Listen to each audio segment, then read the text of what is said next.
Hi, Coach Shawn here. Today I want to talk about how do you know if you're with a covert narcissist. Normally it's a covert malignant. They're the worst, the absolute worst kind you can be with. They do the most damage. They lie, cheat, destroy, blow it all up, all to win. They are the most evil of the narcissists. But here are some signs that you know that you're with a covert malignant narcissist. One is they're always a perpetual victim.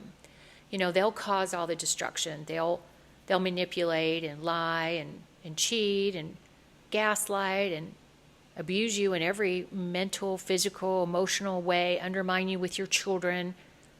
And then they want to play the victim.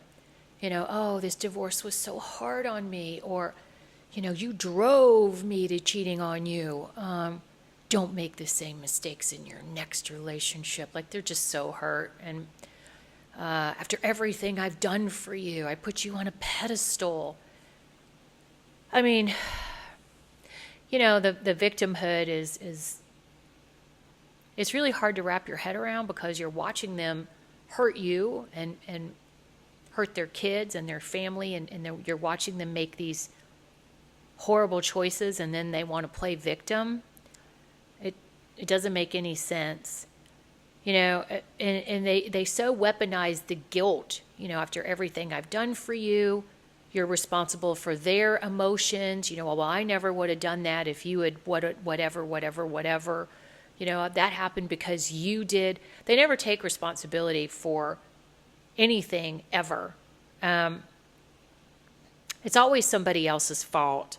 I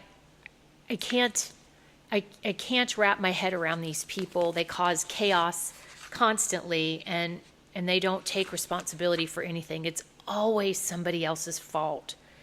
Another thing is they're super passive aggressive. You know, there can be a huge elephant in the room. You could be upset, and it's akin to the silent treatment. They're still talking to you, but they know, you know, saying stupid stuff like what's for dinner or want to watch TV tonight, and they know you're upset. They know that there's something that they did that you need to talk about, and they enjoy watching you squirm. They enjoy having, you know, what kind of sick person enjoys having with their significant other some kind of strain? I mean, that's another thing. When you're hurting and you want a resolution, and you know they know you're hurting, and they continue to skirt the issue, that's a sickness. That's evil. That's not somebody who's in a partnership with you. That's somebody who is watching someone they supposedly love squirm and not address your pain. That's somebody you need to run from. You need to run as fast as you can away from somebody like that. Another thing is they're really hypersensitive to criticism. You can't say anything. You can't say, I think you should have handled that better, or you really hurt me when you did that, or you can't say anything to them at all, or you're cutting them to their knees. They get so angry. I mean, they have the aptitude of being able to just, you're trying to better your spouse. You should always be trying to help one another in a constructive, loving way. They can't take that. They deem themselves as perfect, and they want to be elevated all the time. They unload the dishwasher, and you better get the marching band out. You know, they do anything for you, and you know, you better roll out the red carpet. And not only that, you better roll out the red carpet for their mom and their dad and their family. You are to cow to everybody. They expect you to be a perpetual giver on every front.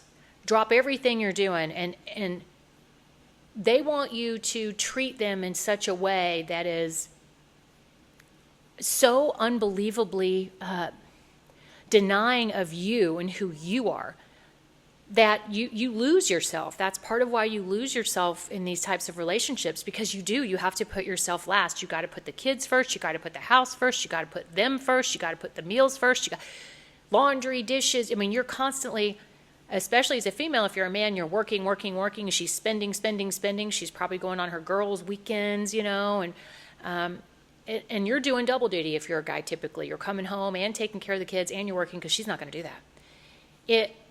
It's crazy, these relationships, and they're envious of you.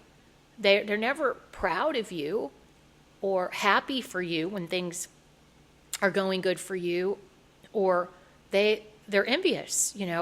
If they make you a meal when you're working really hard, they'll say, well, you don't do that for me, even though you do.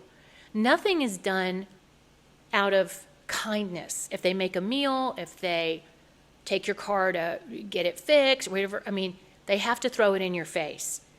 They have to let you know everything that they do for you, and they're never happy for you, no matter what you've accomplished. It's always some kind of competition. They're always envious. They've got to always beat you at everything. It's the most silly, ridiculous thing you can imagine. I remember, if we both left, we were in separate cars and we would leave somewhere, he would have to beat me home. The dumbest, most asinine stuff you could ever imagine. There's no empathy, none. You can be sick, you can have all kinds of health issues, and they kind of go through the motions, but they don't really care about you. They don't love you. They're not worried about your health. They don't cater to you in any way. You could be sick lying in a bed and you'd die. You would die before they would come in there and bring you something to eat or something to drink, or say, hey, you know what, get up. I think maybe we need to go to the hospital. I can't even begin to tell you how many clients and I myself have been sick, and there's no empathy there, but they get sick. Something happens to them, and you better be, I'm so sorry. You better wait on them hand and foot and pray over them. And, the double standard is unbelievable. And you can see it in how they almost even resent you for being sick. They keep score. They keep score of everything. I did this and this and this for you, and you never did. And if you're a person who doesn't keep score, you don't even know how to come back at that, because you're not thinking. You might think about it later. Oh, well, wait a minute. I did this and this and this for him, and blah, blah, blah. But you're not sitting there, it's not coming to you when you're having these arguments or discussions with them, because you don't keep a tit for tat. You don't write down everything that you did for them. They do, because they expect to be elevated to a point of God for everything that they do. And that's not how relationships work. You're both giving, and you're both trying, and you're both loving one another, you hope, as a partnership. But that's not how these relationships work with them. Another thing, too, you just feel emotionally exhausted around them. It's like you're always tired, and you always feel like you're giving, and it's not enough, and you never get that good job. You feel like you're holding down your end of the relationship, even though they might be traveling all week, right?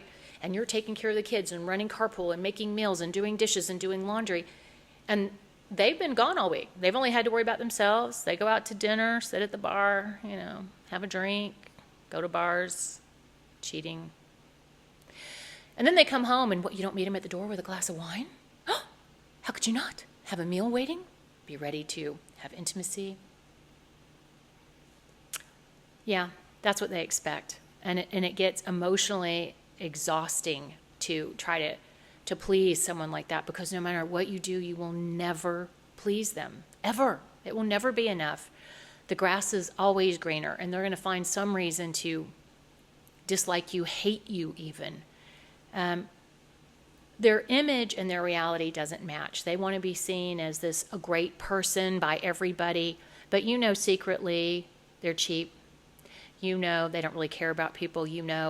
They talk about everyone, even their best friends. They'll say things like, well, have you seen his wife? She's ugly. Or his kids are losers.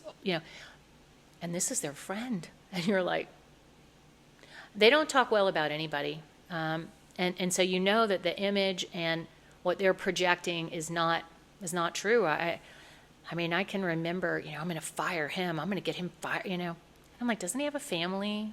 Stuff like that. But they want to be seen as this great person. They'll even post on their Facebook how they're, trying to raise money for a particular cause or things of that nature, to go to church every Sunday, But they're not. And that makes you lose respect for them.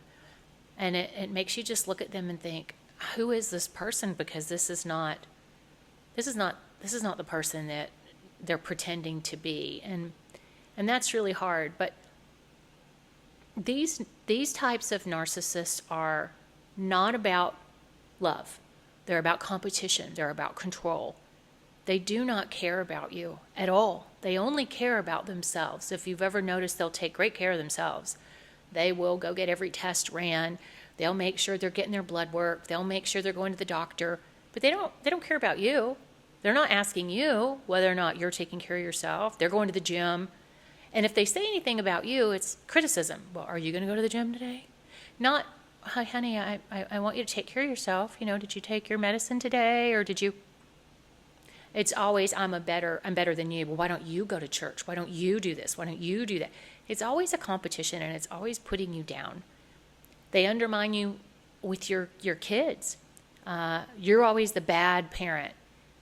They're always talking about you behind your back to everyone.